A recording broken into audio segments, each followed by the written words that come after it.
Welcome to the Future is Borderless podcast with David Nilsson. We feature top entrepreneurs and thought leaders from around the world, those who bring a global mindset and a unique perspective to their life and business. Now, let's get started with the show. Welcome back to another episode of The Future is Borderless, where we dive deep into the stories behind business leaders. We want to talk about the wins, the losses, and the lessons that come from that journey.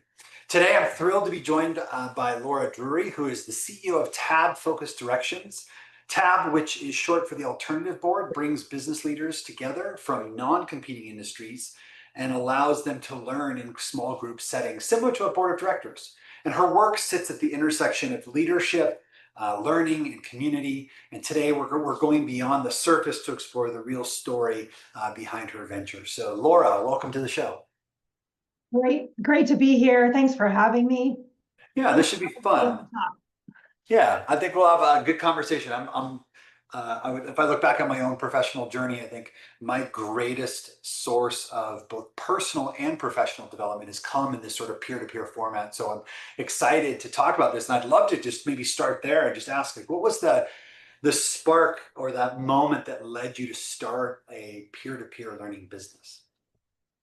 You know, I think my husband and I have had so many conversations over the years about the desire to go into business together, but we hadn't found that thing that, both ignited both of us that we wanted to go do until we were talking to some friends who retired from doing what we're doing now, which is really working with business owners and bringing them into that peer environment to help them learn and grow and to stay on track and continue that momentum that really makes businesses sustainable and growing. And the thing about business owners that's so exciting is that they're kind of people that are self-motivated. They're on the edge of their learning. They're always looking for, what is the next thing for me to be doing. They're pretty forward thinking, generally speaking, and they have that mindset where they're free to do what they want to. They can make their own decisions. They're not feeling hemmed in by anything or anyone. Yeah.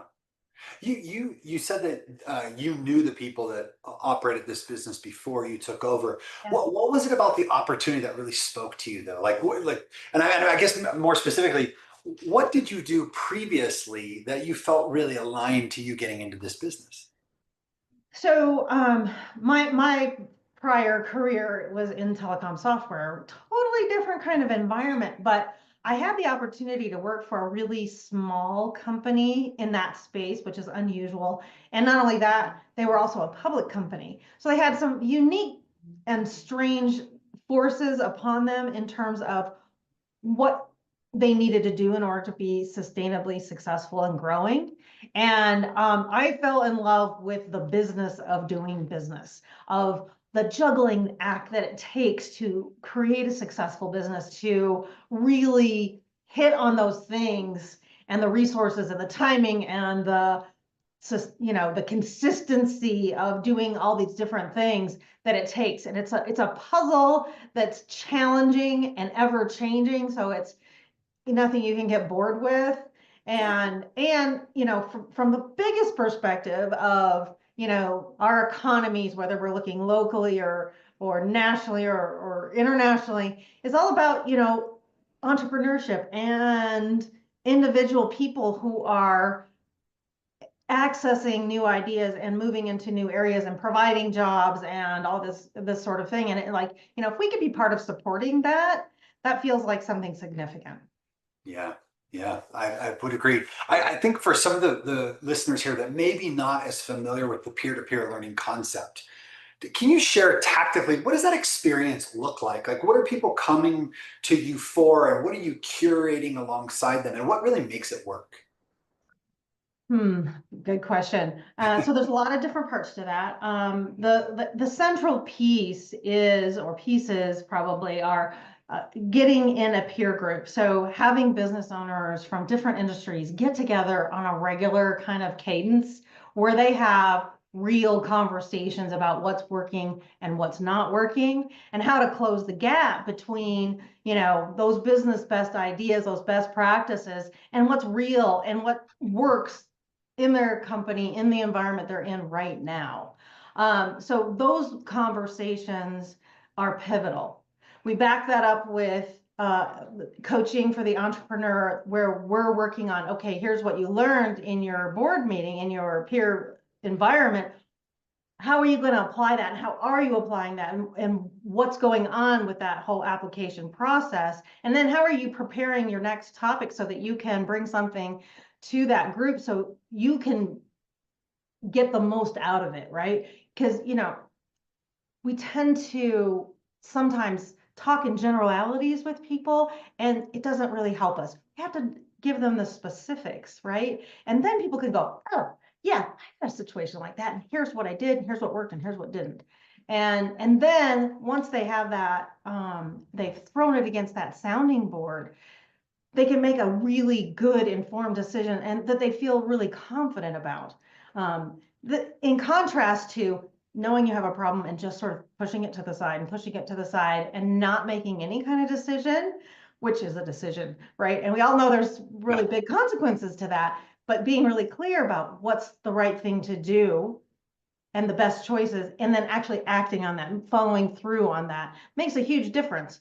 And so what you can start to see is that the momentum that's required to do the growing that they want to do starts to happen as they continue to line that up.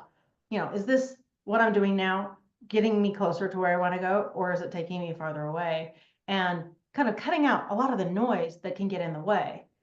And then kind of the second part of it is, so that's working with the leader themselves. Second part is backing that up with building a leadership team in their organization that's really functional. So many of them all operating in silos, and that CEO or that business owner's in the middle of every decision, and there's just a lot of dysfunction going on there that doesn't help them be that visionary that they need to be to lead the company to the next thing, and what's happening around them and what's the next thing for the company to be doing. And you lose all that vision when you're looking down at what's happening in your company. So hopefully that gives you a little bit of a sense of what we do and why it makes sense, why it works. Yeah. I think my experience, because I'm in a very similar group, like it's non-competitive industries that we meet once a month, basically, to talk about what I always refer to the top 5 and the bottom 5%. It's like we want to learn from what's really going well, but sometimes even more importantly, to learn from the mistakes. And the thing I love about it is, because we're in non-competitive industries, we can share just about anything. I know what softwares they use. Most of them, I know exactly what their P&L looks like. Yep. I understand some of the challenges. And it's the one time that I see CEOs get together and they instead of feeling a little bit lonely, they actually get the chance to share that they don't really know exactly what they're doing, and that we all struggle with imposter syndrome. So it's a really great place for people to be able to let their guard down and just learn from each other. Yeah. And it's so amazing to see that transformation take place where, we all doubt our own leadership and our own expertise in business and our own, somebody else is doing it better and faster and all those things. And it's rampant, right? But we get in this group and we realize, oh, the same story is going on for them and the same story is going on for them. And even more sometimes than our own thing that we bring that's not working or is working, or we're trying to make a decision about something, it's sometimes other people's. Because then we go, oh yeah, I know something about that. And that whole process of having to, of just being able to give your insight and your input and your wisdom about something that you don't have to do anything about is so amazing, because it's freeing, because you can just do it. But on the other hand, you realize, yes, I do know something about this. I have been living it and breathing it and working through it and all of these things. And so that again adds to that confidence. And when we have confidence, real confidence, not the fake confidence, it makes a huge difference in our ability to take risks, and our ability to inspire our teams, all these sorts of things that make such a difference in business. And when we can kind of all come together and go the same direction at the same time, powerful, right? Yeah. And so I think those kinds of forums where we get together with, especially with other industries, because industries are like people, they tend to solve problems in a similar ways. But when we are exposed to other industries, like, oh, I didn't ever looked at it that way. And I think that can be really valuable to that diversity of thought. Yeah. Who's your ideal customer? I mean, is it typically the business owner or is it executives? How do you think about that? I think about the primarily and always first is the business owner themselves, Yeah. because that's where the vision is. And that's where it starts, and that's where it kind of needs to be rediscovered many times because it gets buried under, you know, the problems of the day and the demands of business environment. And so when that is really, really crystal clear, it's the foundation you build everything on. And so we always start there. And then we go wherever is the best place, what the business really needs in terms of, how do how do you assess where you're at, but then what is the plan to get from where you are to where you want to go? And a lot of times that where you want to go is aspirational. So it's going to continue to change and evolve, right? And so your plan needs to continue to change and evolve and your response to what's happening around you. I think that's a fascinating process, but for me, that's where I always start. Yeah, that makes sense to me. Um, so along the lines of peer-to-peer learning, I'd love to maybe shift to your story. So Mhm. you you took over this business that was already in existence. So Mhm. arguably there's customers, there's employees, there's culture. I'd love to understand what was the hardest part about taking over a business that had already existed, and what did you do to sort of combat that? Um, you know, I was a new business owner, brand spanking new, and had never, no one in my family's ever owned a business. I've never been around business owners, but my husband has. He's Yeah, the entrepreneur and he has had a series of businesses. And so I had been sort of vicariously learning from him a little bit just because I was around.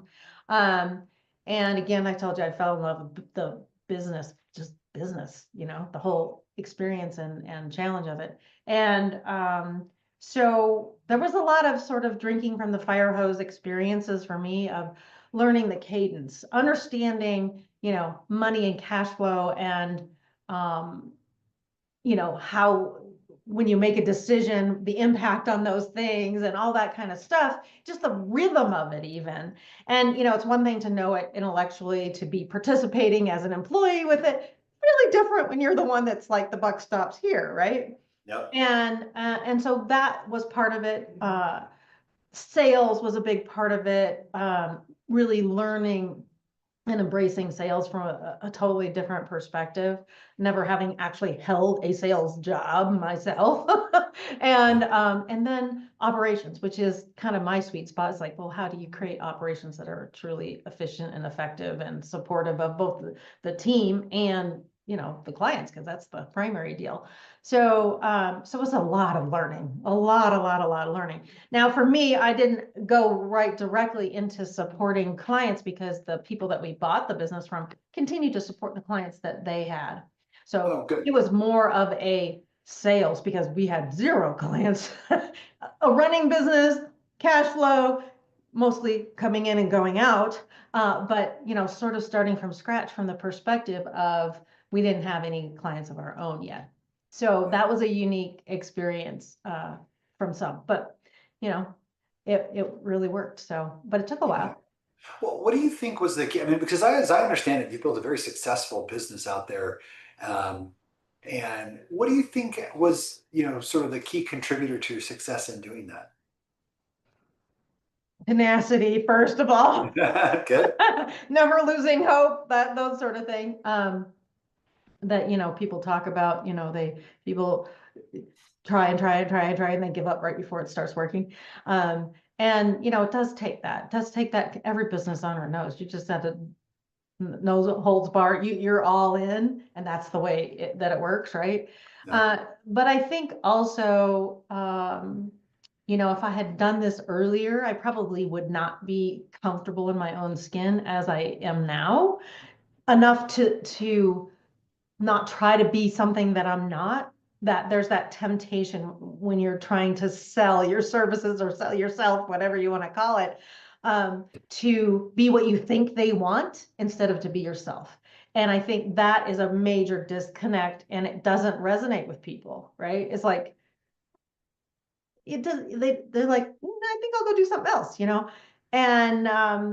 and some will, even if you're doing that, but I think that's not where success is, right?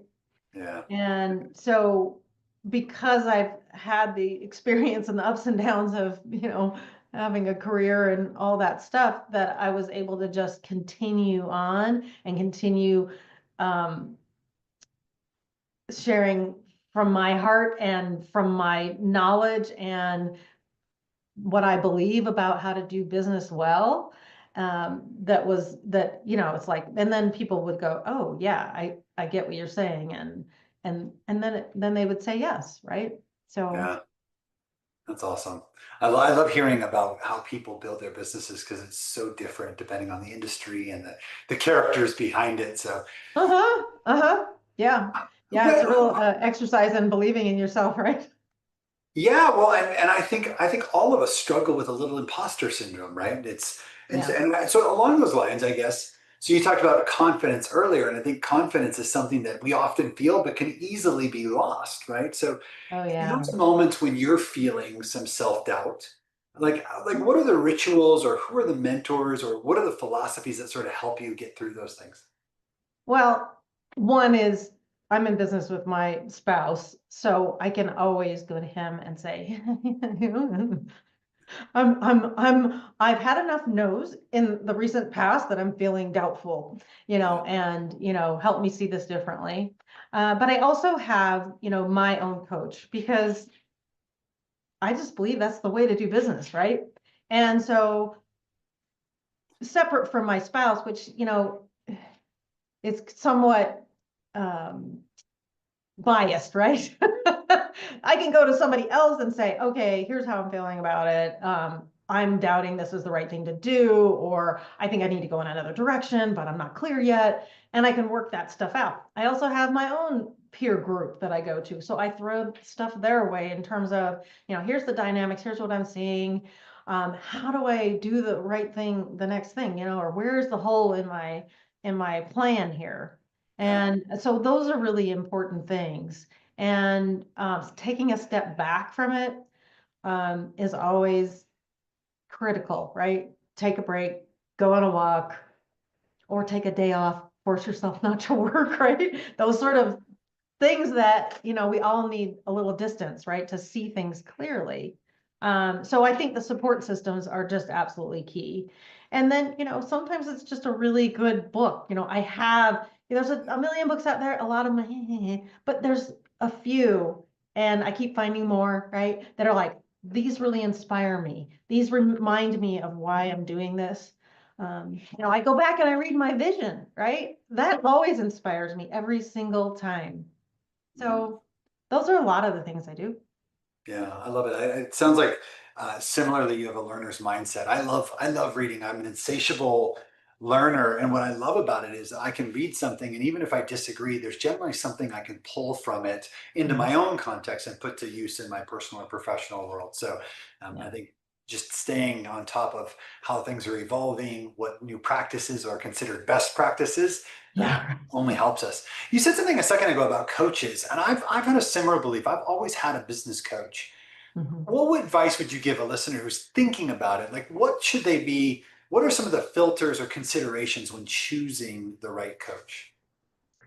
Um, I think there are a few. One is, choose somebody that you resonate with. I mean, that you either appreciate what they have to say, or there's something about them that's, you get that internal, yeah, I can really understand what they're saying, or I like what they're saying, or they're supportive.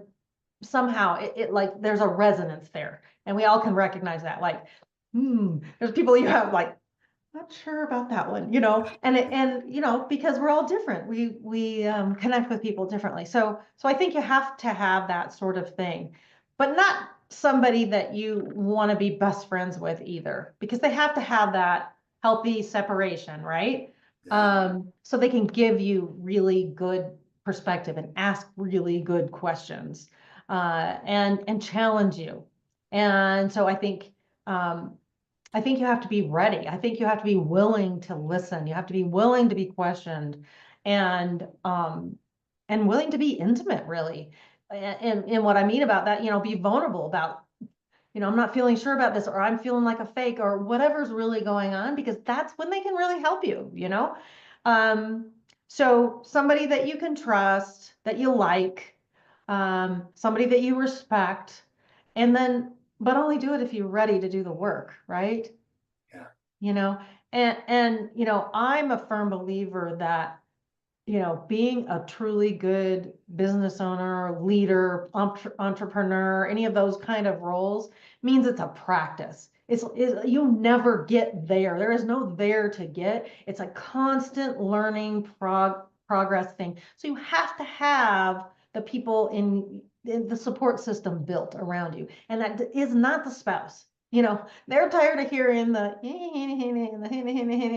all that stuff, and they can't really help that much. But somebody who's a really good coach and confidant is priceless, right? And it keeps you in the practice so that you're not just stuck and sitting on your laurels, and then you go, "Ooh, I shouldn't have done that." You gotta keep, it's like, how do you push the edge? You got somebody there with you going, "Oh, did you know that's the edge? It's not, you don't need to be back there. You need to be up here." you That's right. know, and, That's right. and somebody that's willing to do that with you and for you. Yeah. I love that you said that you're ready to do the work, because I think a lot of people think about hiring a coach as someone's going to give you all the answers, and not the case, right? So I always think about the people always use the example, Tiger Woods had a golf coach even when he was at his very, very best. Yeah. And I think that's right. I think the coach is there to sort of help us see our blind spots. But we have this mantra in our business. We say we're a gym, not a spa, which means that you got to be willing to do the work. You're not there to be served. And Yeah. that And is, you're gonna sweat. you're going to sweat along the way. That's exactly right. But that's where the growth occurs. So Exactly. And that willing, it's come up several times for me recently, the willingness to get comfortable being uncomfortable. yeah, that's right. I love Like it. that. That's when I know I'm doing a good job. It's like, oh, this does not feel comfortable at all. Agreed. And, Agreed. that's what it's about, continuing to do that and continuing to challenge my own perspective about how things are. That's when I have the insights that lead me to the next step. Yeah. Speaking about getting uncomfortable, I'm just curious. I mean, since you work with so many business leaders, what are the topics that are making people uncomfortable today? What are the things that are, sort of top of mind for the entrepreneurs that you work with right now? Clearly, the thing that's making people most uncomfortable right now is the lack of clarity, the lack of being confident. It's like we tell ourselves stories all the time about things are always going to be this way or that way, and they're not, right? It's just that we tell ourselves that, and a lot of times it's true. And right now, the level of turbulence that everyone's dealing with is really off the scales. And it's not just about tariffs. It's not just about, changes in the government. It's not just about changes in the way that we're thinking. There seems to be across the board turbulence in all areas, whether they seem connected or not. And I must say, over the last 6 months or so, we've had more sort of ad hoc calls from our clients. Hey, I really need your help.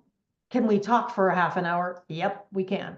And because a crisis is happening, or they're just really up against something that they just cannot, they need to talk it through, right? And it's amazing that we've never had this level of that going on.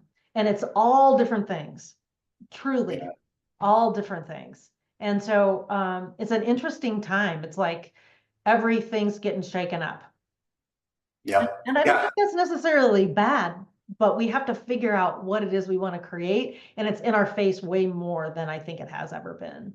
Yeah, I think back on the last 5 years, it's been the most dynamic 5 years in my 25 as a business owner, right? Like Yeah, if I think about it, we had the pandemic, which resulted in a talent scarcity issue, an inflation issue. Then there was the adoption, like the mass adoption of remote work, global talent, now AI, and now you've got economic turbulence. I mean, just in the last 5 years, the amount of, I call it punches, but reasons to be adaptable have yeah. been just constant for Mhm. business leaders. So Yeah, I think that it's going to be, uncertainty is just it's like, whoa. yeah. Well, and this is why I think, services like you provide, where you're providing people an opportunity to maybe gain a little bit of understanding and empathy, but also learning from how else other people are dealing with these things makes a lot of difference. Yeah, Um, yeah, because what happens is when things feel this turbulent and uncertain, it's like we all build a mental model about the future. What is it going to look like? How is it going to be? And yeah, when this level of craziness happens in our lives, then the picture of what we thought the future was disappears, right? And most people will not make decisions when that happens, the freeze. So the freeze response happens, and we're not making decisions, which is a decision, and that causes this sort of hesitation in the marketplace and hesitation in our results as a business. And so it's a cascade, and it's all interconnected. And really what needs to happen is we go, okay, let's build a new future. Let's talk about what we could look like, and figure out, for even if it's for today, right? And we can figure it out tomorrow again, but to establish that future and then continue to make decisions, because that's what keeps us moving forward. That was what keeps us growing and trying things out and doing more experimentation. What if we did this? And looking at what is the market, how's the market reacting? It's reacting to uncertainty. So then how do we bring certainty? What do we bring certainty about? Because that's going to be like a lightning rod to people, like, okay, there's certainty about something. Great, let's jump on that. And yeah, it's like there's so many different ways to provide that, whether it's our expertise or some kind of guarantee or something that we can start saying, here's some certainty for you. yeah, yeah. I love that. Well, I guess, look, we're coming close to the end of our time. I'd love to ask about your personal vision for the business. If you look over the next 3 to 5 years, what is it that you hope to be able to look back on and say, hey, we accomplished this? And how do you define that success? I think for us, it's, the biggest pull for us is creating freedom in business. And what does that mean, right? Well, that means that the leaders, the CEOs, the business owners are not feeling drained and strained and weighted down by their businesses. They're feeling like, okay, I have this business, I have choices I can make. I am, leading this organization. I'm making decisions. I'm seeing what's happening in the future. I'm responding to that, and and they have that feeling of freedom. A lot of times I meet them and they don't, Yeah, right? But it also is the leaders inside the organization. So how are they being doing their jobs, and what's the environment in which they're having that experience, and what's their autonomy like, and are they feeling like empowered to actually do the right things instead of micromanaged and controlled, because that's another response to uncertainty, right? Okay, we got to control everything.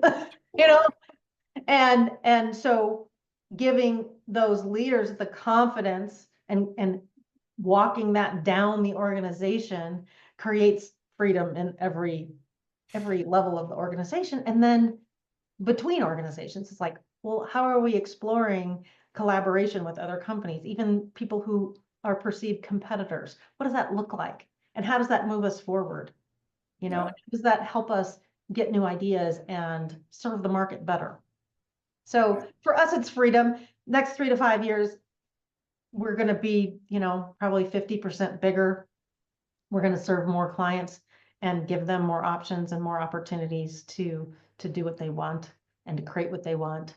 Um, so I love it. I love it. I think Freedom is a beautiful ambition because so many business leaders don't feel free. They actually feel bound by their businesses. And if you can accomplish that for many entrepreneurs, I think that is a really awesome outcome. Because that's why they started in the first place, right? There was always this dream to be free from something, right? Totally. And Yeah.